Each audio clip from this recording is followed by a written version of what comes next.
Welcome to the Using FPGAs with the Intel oneAPI Toolkits online training. My name is Ogene Uriri. This is the first of a two-part introductory course on using oneAPI with Intel FPGAs. This training is available for desktop viewing as well as in a format compatible with portable devices, both available from the same link included in your registration email.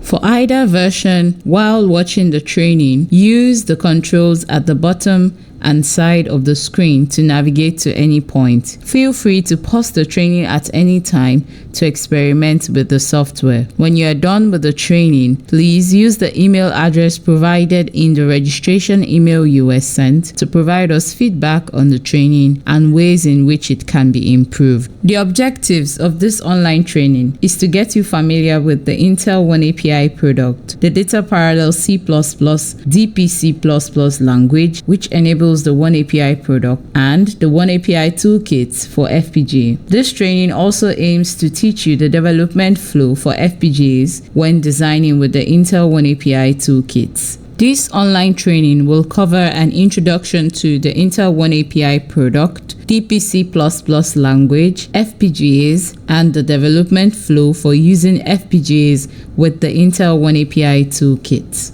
Let's now get started with the introduction to the Intel oneAPI product. To fully appreciate the Intel oneAPI product, we first take on the concept of heterogeneous computing. Heterogeneous computing refers to a single system having multiple architectures.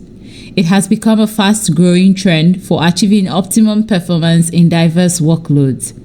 The individual strengths of these architectures, such as spatial, vector, scalar, can be combined for the benefit of the overall system. These strengths, which range from performance, throughput, latency, I/O flexibility, memory bandwidth, can be combined. The advent of heterogeneous computing gives developers the ability to optimize, specialize inline, and offload workloads to meet various business needs. Workload diversity continues to plummet, with more and more demand for hardware that can handle the diversity. However, no single architecture is best for every workload. Hence, the workload diversity is driving the hardware diversity. Therefore, it is safe to conclude that the future is a diverse mix of scalar, vector, matrix, and spatial architectures deployed in CPUs, GPUs, AI, FPGAs, and other novel accelerators. The growing trend of heterogeneous computing is not without its challenges. This is because you are dealing with multiple architectures limited by programming barrier. Today, you find that each architecture requires separate programming models and tool chains. The tool chains will typically need training and licensing to use them.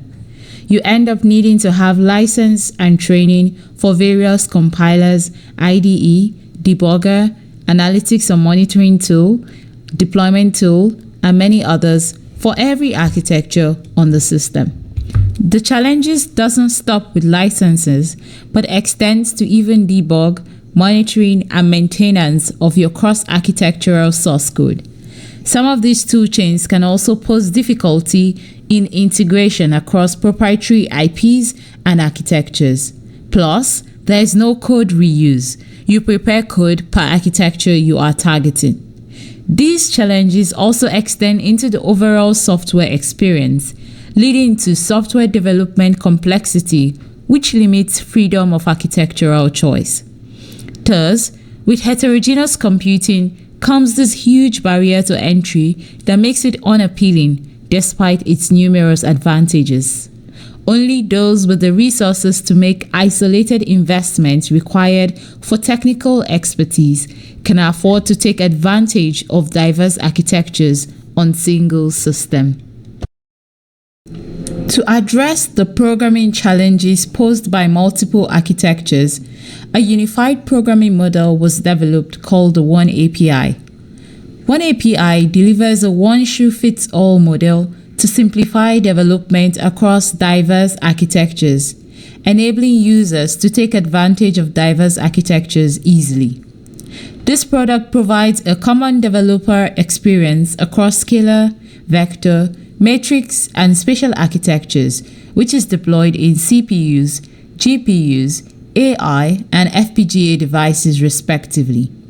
It also guarantees an uncompromised native high-level language performance with industry standardization and open specifications. The Intel oneAPI product was developed with future developers in mind, providing a model that supports diverse workload efficiently. The advantages of this product is far too numerous. It goes without saying that you have one set of toolchain, libraries, language, and compatibility tool to handle all of your application workloads requiring diverse architectures. Developers can now have faster turnaround time as development complexity is drastically reduced using the inbuilt tools.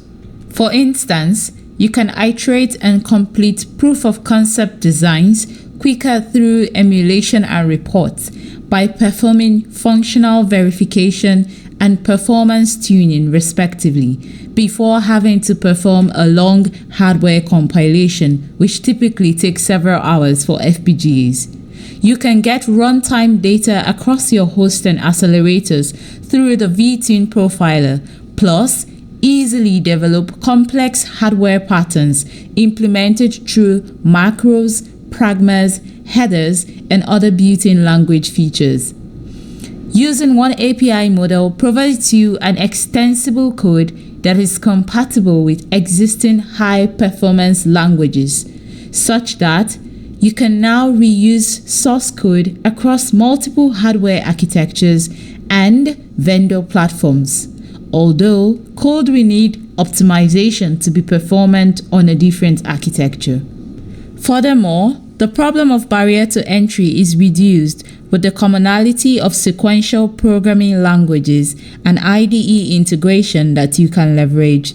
This, of course, improves ramp-up and debug time for developers.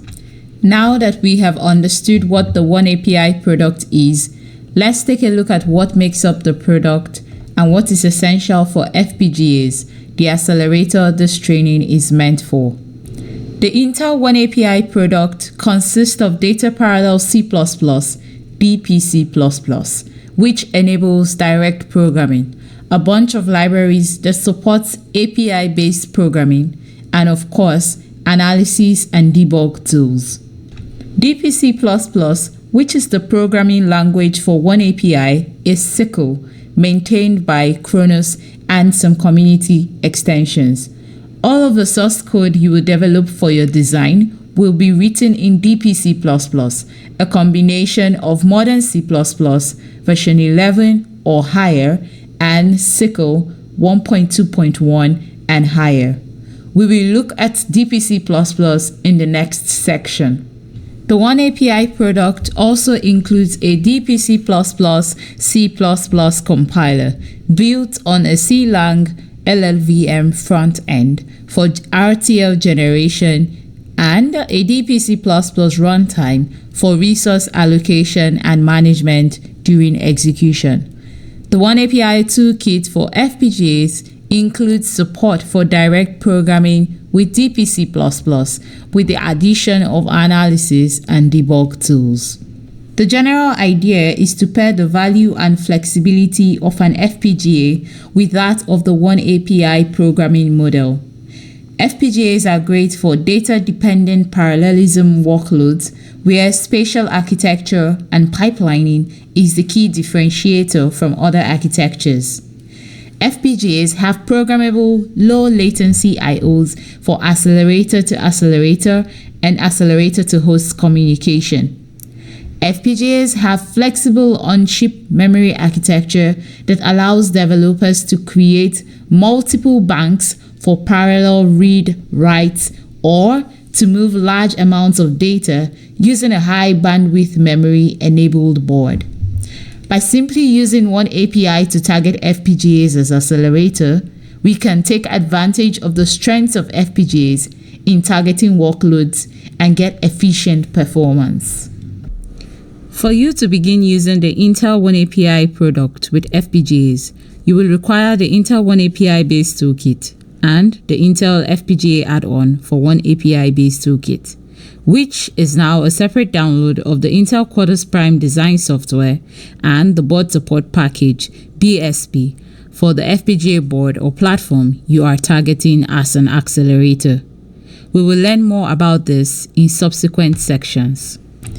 Now that we have been introduced to oneAPI, we will take on the next session where we will take a look at DPC++, the language that enables oneAPI, and get familiar with the fundamentals of programming in this language. Recall we mentioned that DPC++ is a combination of C++ version 12 and higher and SYCL version 1.2.1 and higher. SYCL is based on OpenCL. Now think of DPC++ as SYCL with some extensions.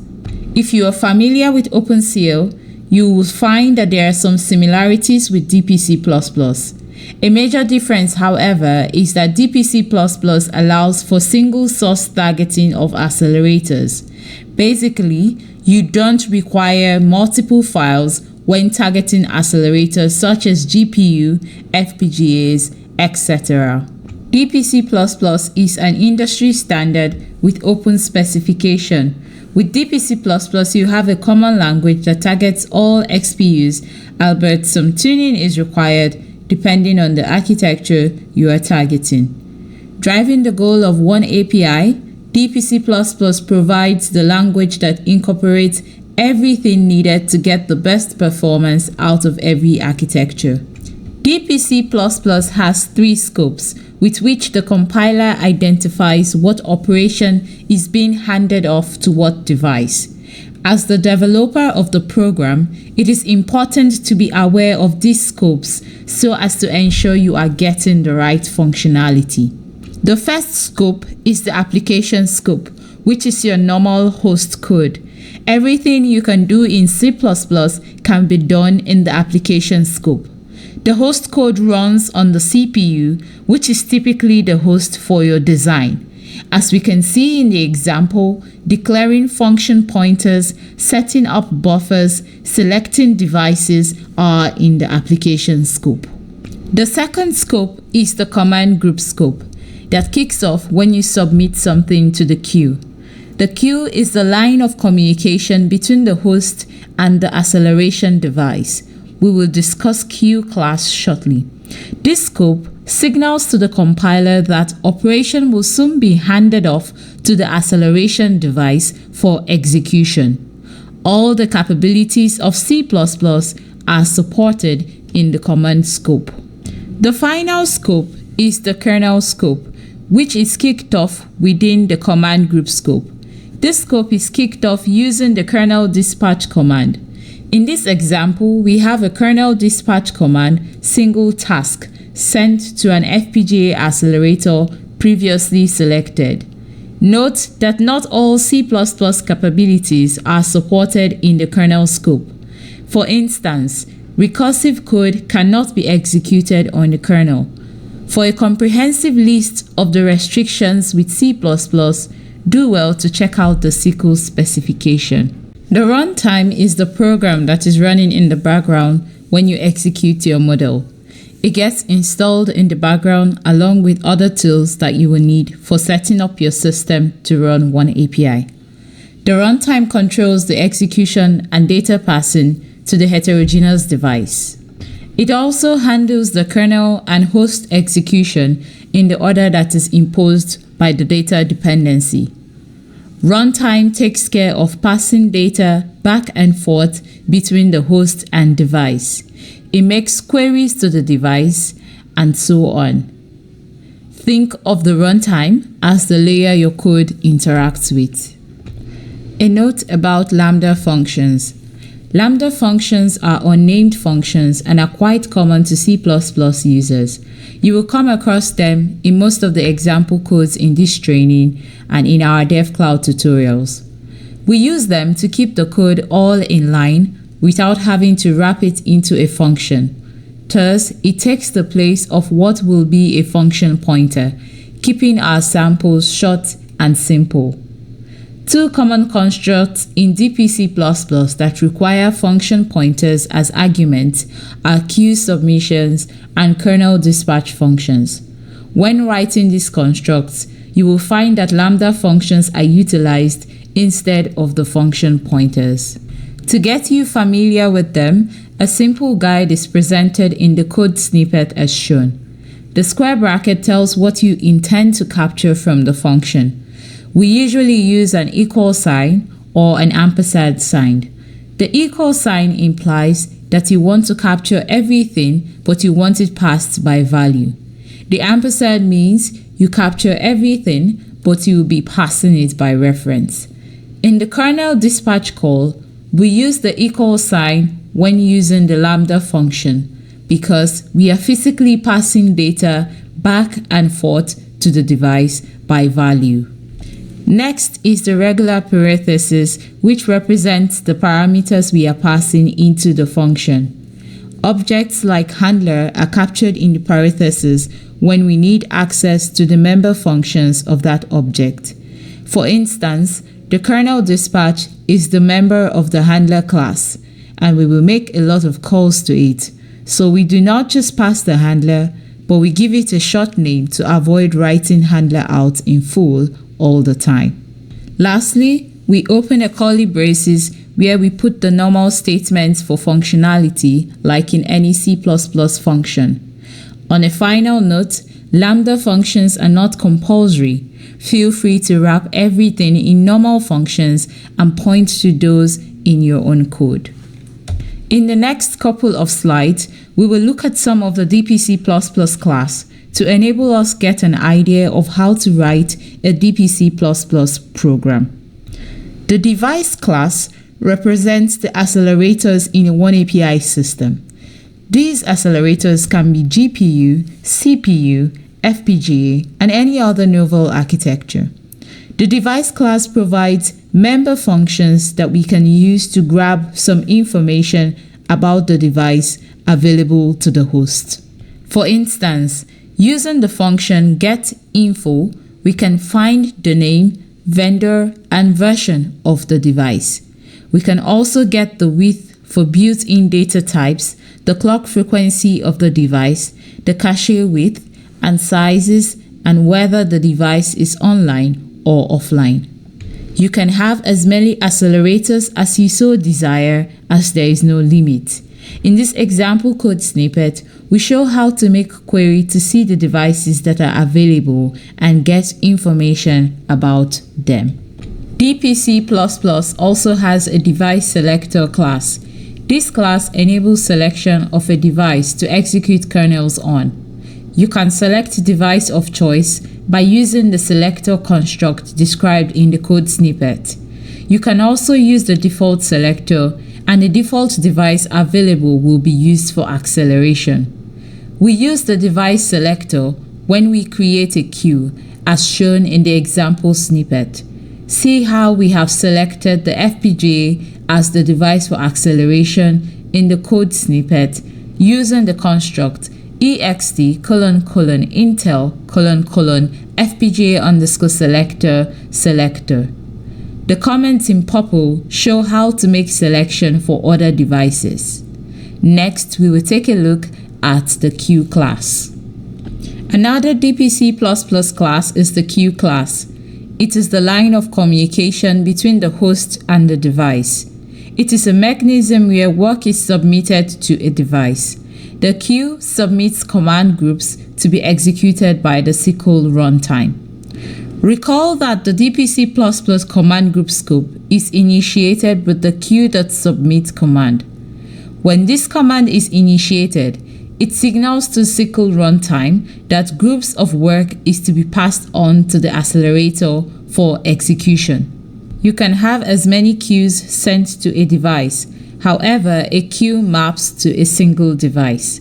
In the example code, we have declared a queue to a device with the selector and initiated the command group scope using the queue.submit command and capturing the handler class by reference using the lambda function.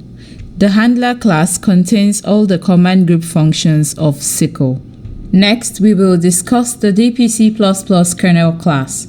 The kernel, as we mentioned previously, is all of the code that we want to send off to the accelerator device for acceleration.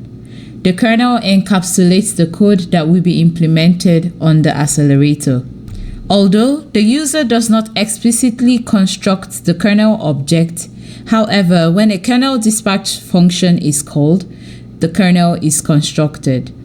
The dispatch call for kernels are the parallel for and the single task. Using any of these functions constructs the kernel. In the example code shown, the kernel dispatch call is initiated by using the single task function. Notice that the kernel scope begins right after the curly braces is opened. Thus, the simple vector addition will be handed off to the accelerator device for execution. The single task kernels are those that are constructed with the single task dispatch call.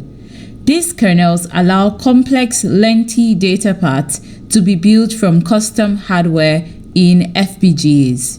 They are useful when we intend to offload code with dependencies that are difficult to execute in a data parallel fashion.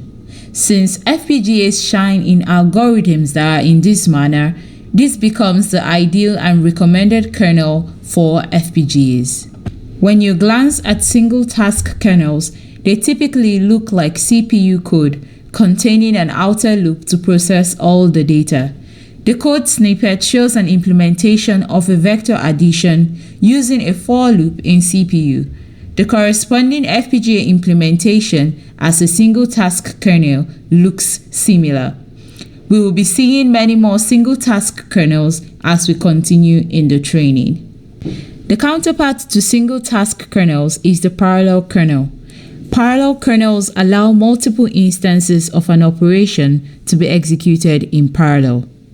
The kernel is constructed when the parallel_for function is called.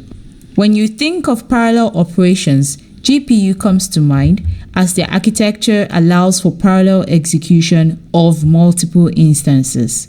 The parallel kernels, therefore, are best implemented on GPUs.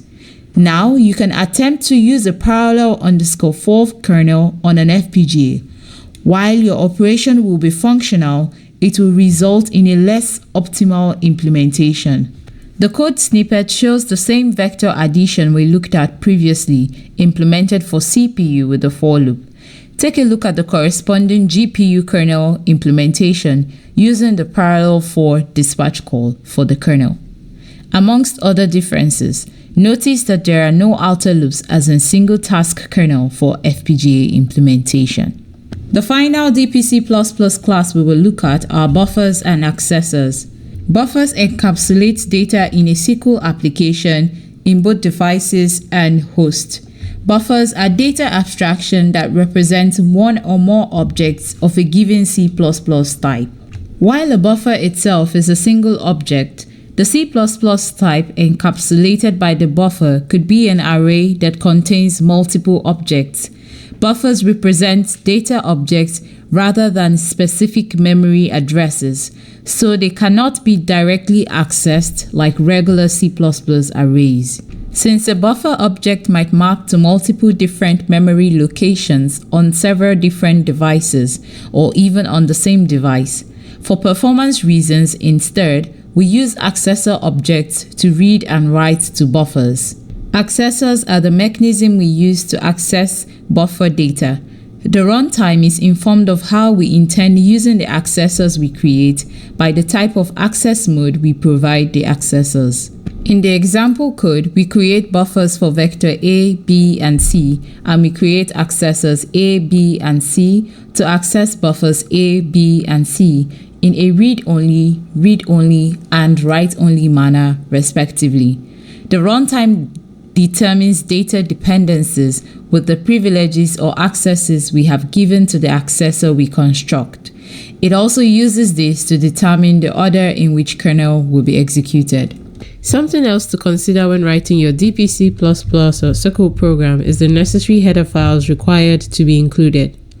always include at the top of your program the circle.hpp header file and Intel FPGA extensions header file when writing programs targeting FPGAs. Use as displayed on the screen. Also, to make using classes less verbose, include the SQL namespace as shown on your screen. This example code is a simple walkthrough of the DPC++ program.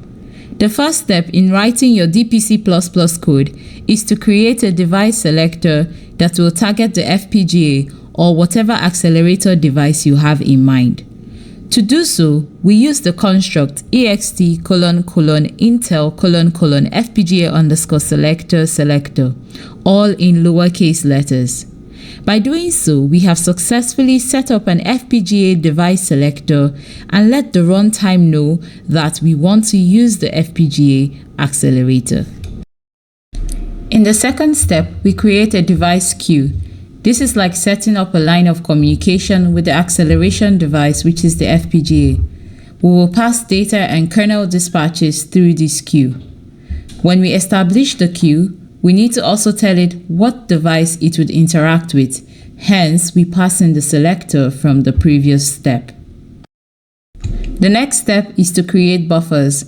We will be using the buffers to encapsulate data that we will be using later on in the device. We declare it with the keyword buffer.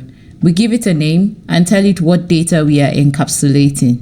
In this example, we are encapsulating the pointers A, B, and C in buff A, buff B, and buff C respectively.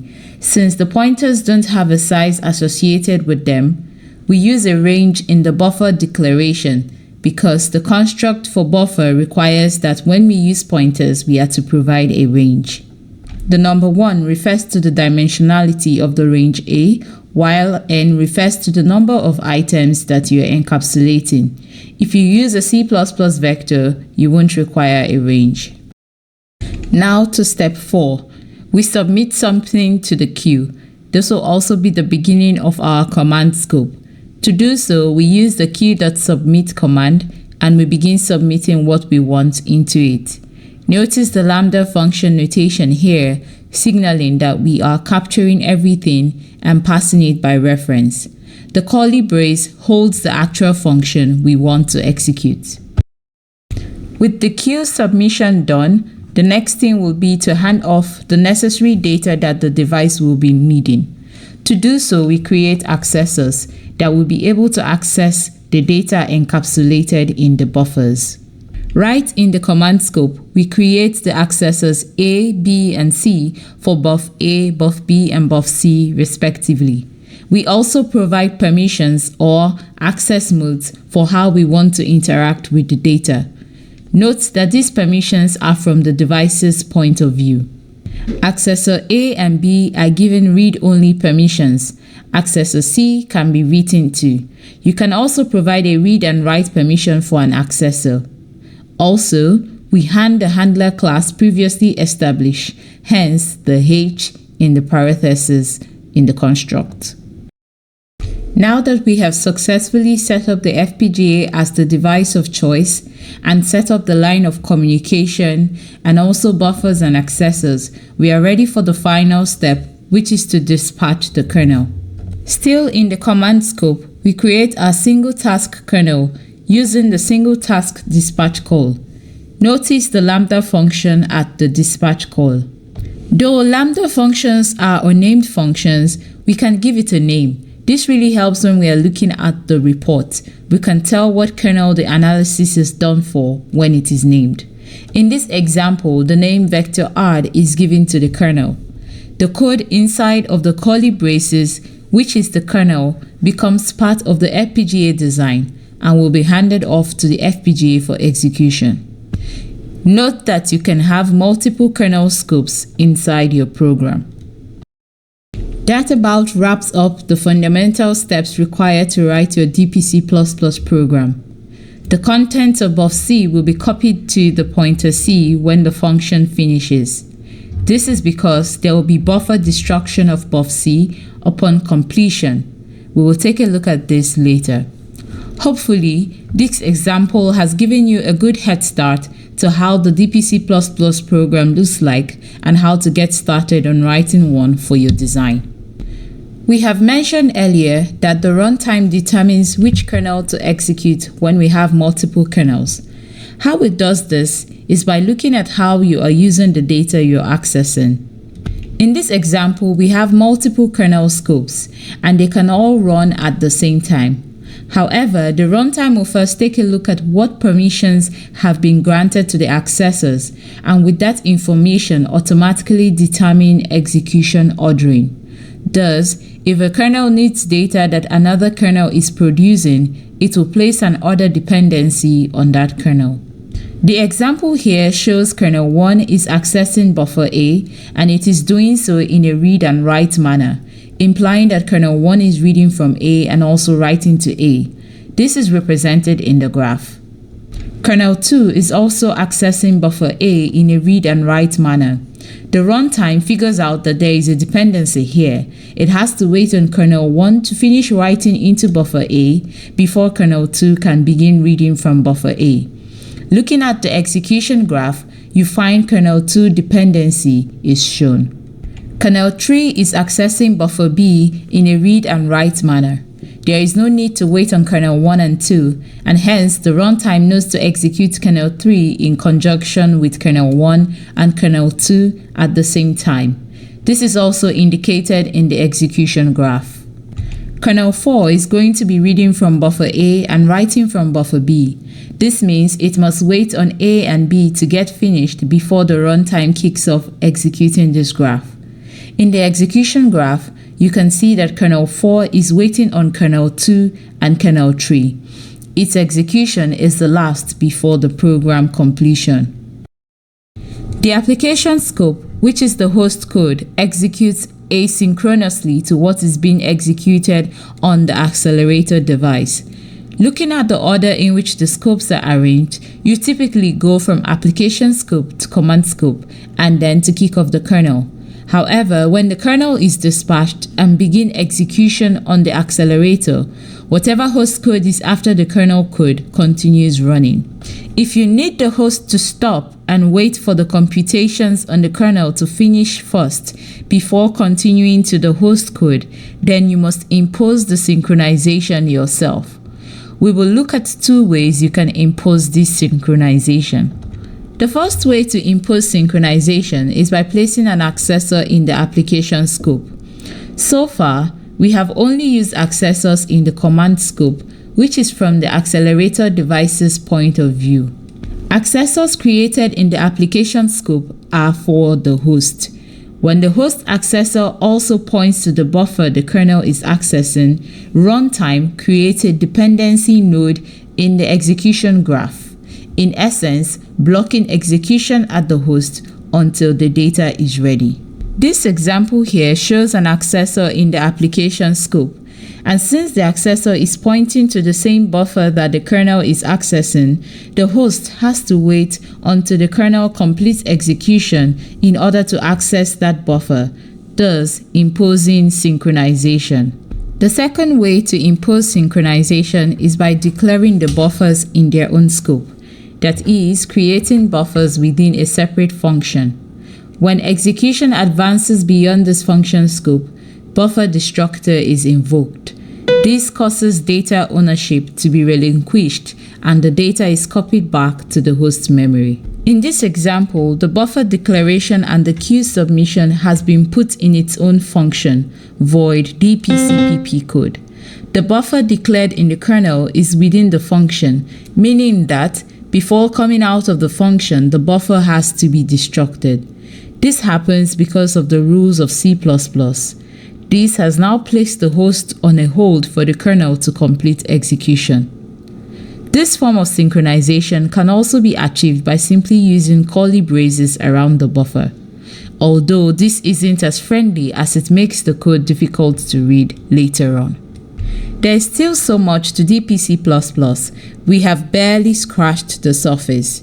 To learn more about this language, you can download the DPC++ book in PDF or EPUB for free on Springer using the link provided.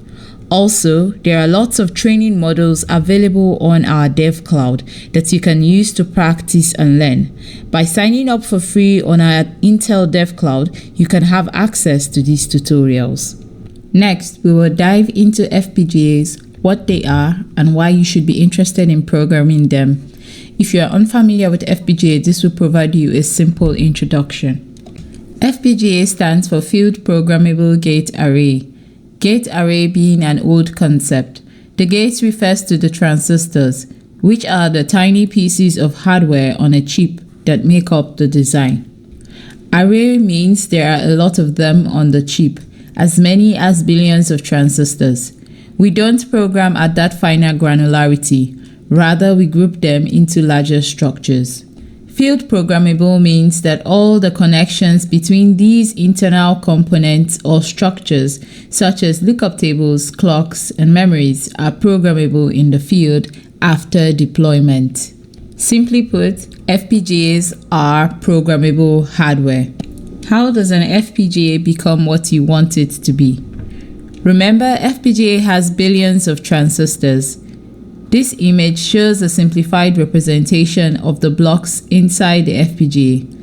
These are building blocks of logic and other functions. The software where your compiler is running will choose the building blocks inside of the FPGA for your design. By choosing, it also determines what type of block and what placement is suitable for it. Remember, there are millions of these blocks, so choosing which one to build with takes a while. Next, you configure the building blocks to what you need to load into the lookup tables. Finally, you connect these building blocks. This process, which involves routing, also takes a while. This custom choices eventually determines the FPGA's functionality.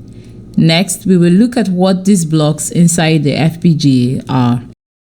The blocks that are inside of the FPGAs are lookup tables and registers, and they usually occur within the same block. The lookup tables make up your logic functionality. The register aids with synchronizing your design, as your design will go through a register with the clock. The FPGA also have memory blocks. These on-chip RAM blocks are 20 kilobytes natively. We can use them at 20 kilobytes at a time or put them together to form larger memories that can either be deeper or wider, hence customizable to suit your design needs. The DSP blocks, digital signal processing blocks, are another kind of blocks that are available on the FPGA. They typically have a multiplier and an adder in addition to the registers and mux. They are single precision floating point for the FPGAs that you will use in working with oneAPI. Almost all the math functionality that you will code up will use the DSP blocks or several DSP blocks. When the blocks required for your design have been built up, custom routing is performed to connect the blocks together. This routing physically takes most of the space of the FPGA. It requires lots of muxing to connect one block to the other. To get started with oneAPI on an FPGA, these are the tools you need. The Intel oneAPI base toolkit is what you install first. With just the base toolkit, you can develop and optimize an FPGA workload. That is, you can perform emulation and compilation to an early image and obtain an optimization report. With just this tool, you can get a lot of practice on how oneAPI and FPGAs work. The oneAPI output is a performance-accurate FPGA hardware model of the algorithm. Accelerate your workload by using the Intel Quartus Prime Pro Edition software to link the oneAPI FPGA hardware model to the supported FPGA platform. Intel Quartus Prime Pro Edition software is an add-on to the Intel oneAPI base toolkit and compiles the FPGA hardware models generated by oneAPI with those in the FPGA platform to program the FPGA. Intel Quartus Prime Pro Edition software is not required to develop accurate FPGA hardware models using oneAPI, but it is required to compile and run on the FPGA platform.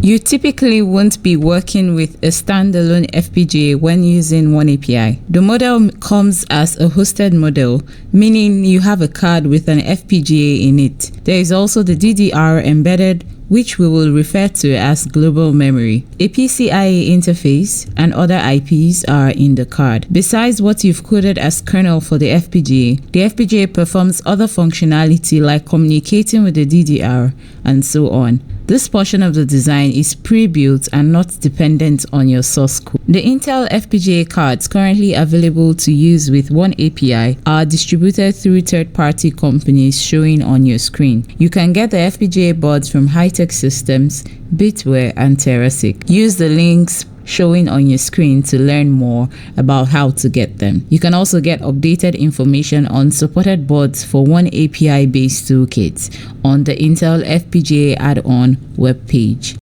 After all said and done, why should you care about programming for an FPGA? Eventually, it comes down to what the FPGA can do better than others. Those algorithms where the advantages of using a custom hardware gives better and faster performance.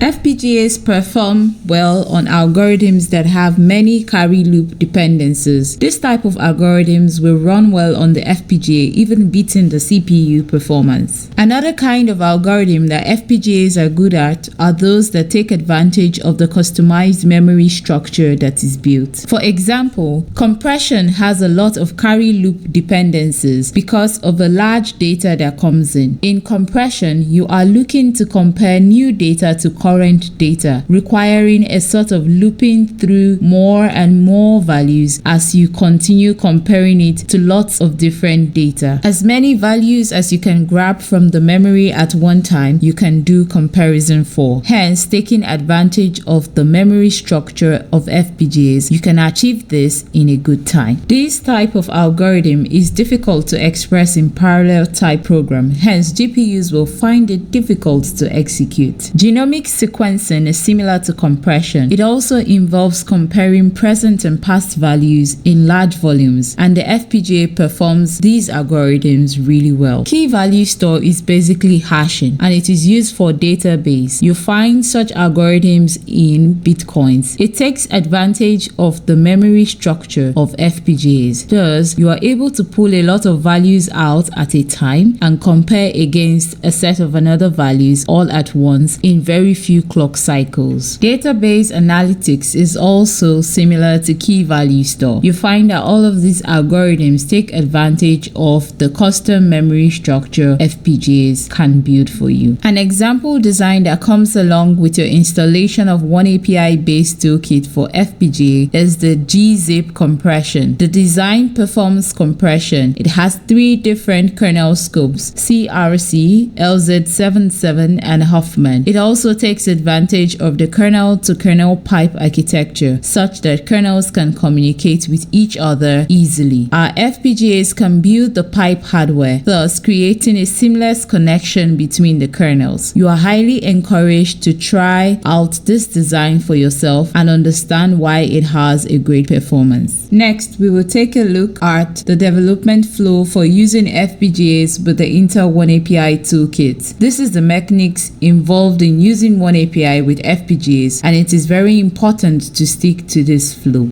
Again, to get started, you need the Intel oneAPI based toolkit, which will enable you perform emulation and optimization process on your design.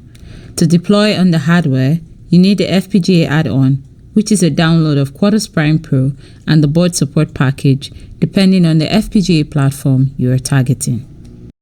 On your screen is the link to the web page to download the oneAPI toolkit. The oneAPI based toolkit supports emulation and the optimization report generation. If you need to make compiles to the physical FPGA hardware, you should then download the Intel FPGA add-on for oneAPI based toolkit. Be sure to comply to required versions of operating systems by checking the release notes. The version you will download will depend on the board you are targeting for acceleration.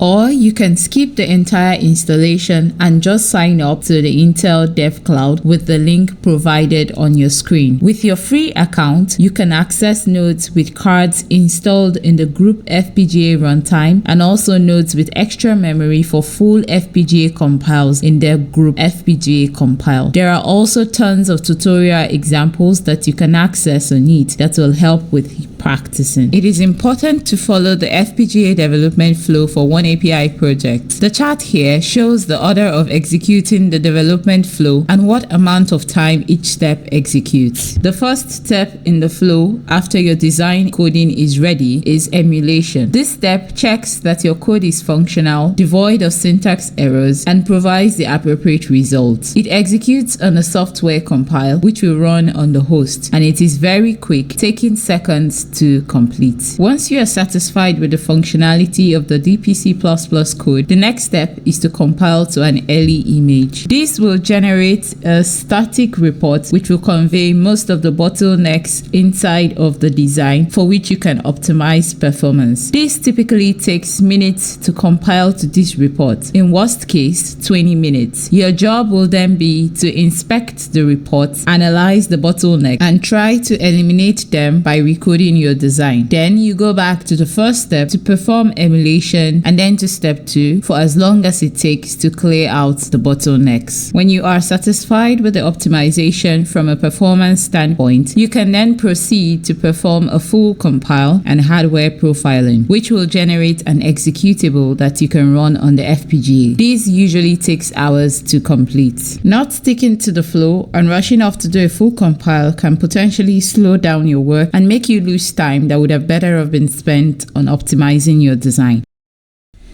How do we run the commands for the various steps in the development flow we have just looked at? The construct showing on your screen shows the anatomy of the sickle command targeting FPGAs. The ICPX stands for the compiler. The -F sickle represents the sickle language. -F Intel FPGA in lowercase letters represents the target platform, which is the FPGA device. After which, you may provide link options and some FPGA specific arguments. We will go over some of them in the next couple of slides. Next is the input files, which can either be your source files in .cpp format or object files in .o format. The commands required are all in the oneAPI FPGA handbook.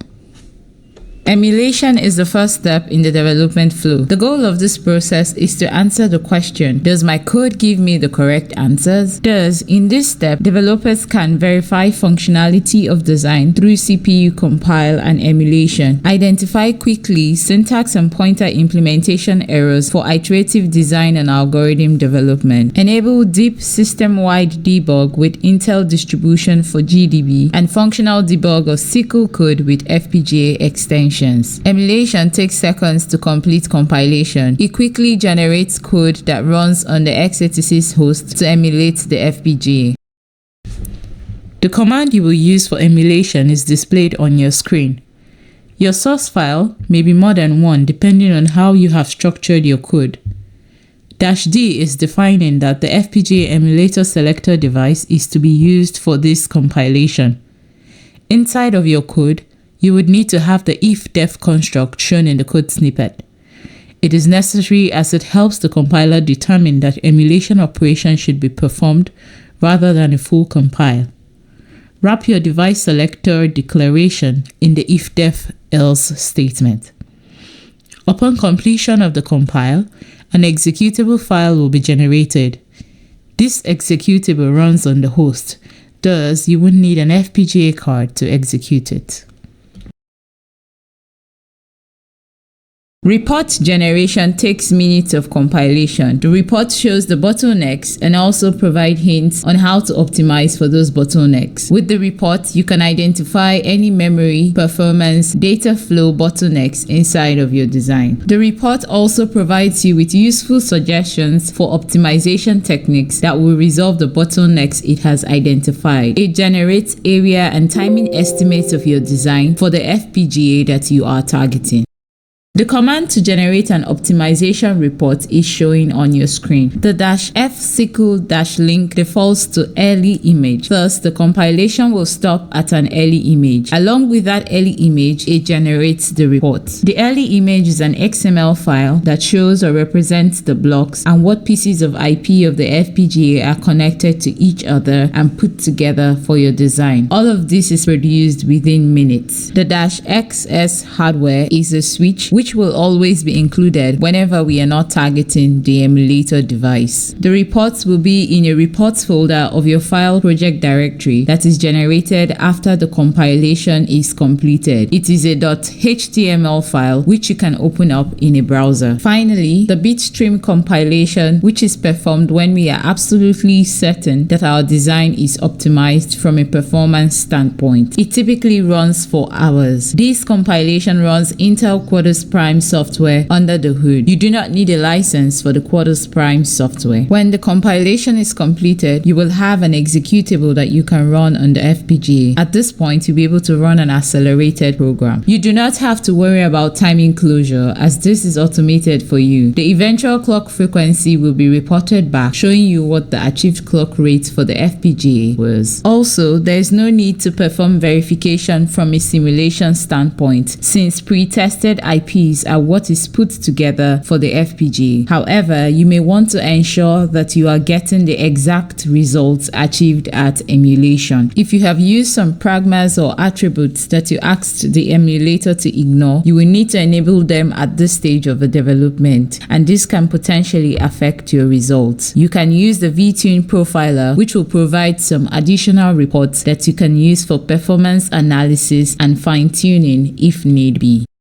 The command for performing full compilation is showing on your screen. You can take out the XS profile if you just want to compile to FPGA executable without profiling the hardware. When you include the -XS profiler in the compilation command, the profiler will be instrumented within the image and you will be able to examine data with the Intel VTune profiler when running the executable. Be aware that this will potentially slow down further the compilation time, and it also takes up part of the hardware and reduces the frequency. What if only the host code changes in your design and you have to do a full compile again? We can use the reuse flag indicated by the -reuse-exe. This will let the compiler know that you want to reuse the FPGA bitstream previously generated and that there are no changes in your kernel scope. With this approach, your full bitstream compilation, which will typically take hours to complete, will now take minutes.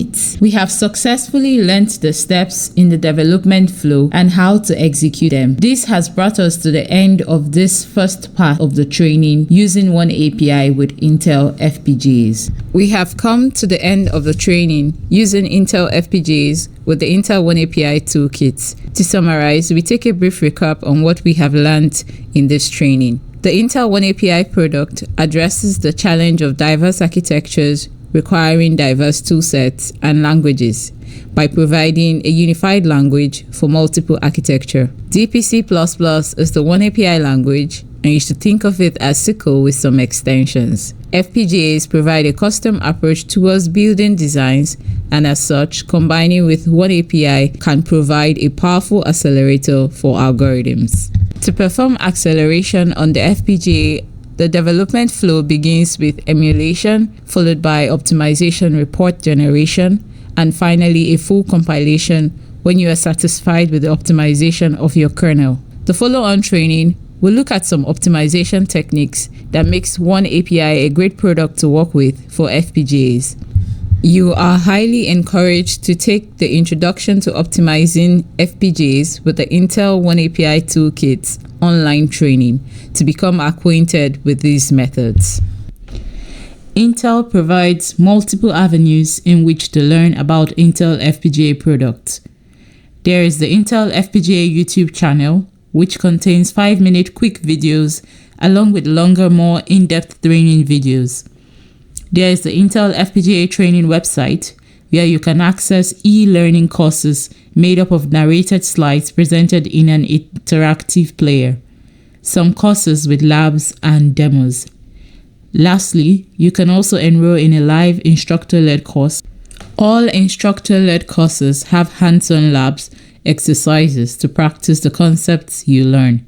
If you need more assistance, Intel FPGA provides many self-help resources for you to access.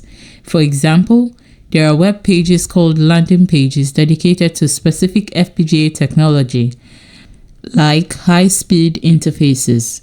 You can also view and post questions to the community forum, which is monitored by skilled Intel FPGA applications engineers. The Intel FPGA training team is always looking to improve our material and welcome any feedback you may have. Please email fpgatraining@intel.com with any of your thoughts or comments.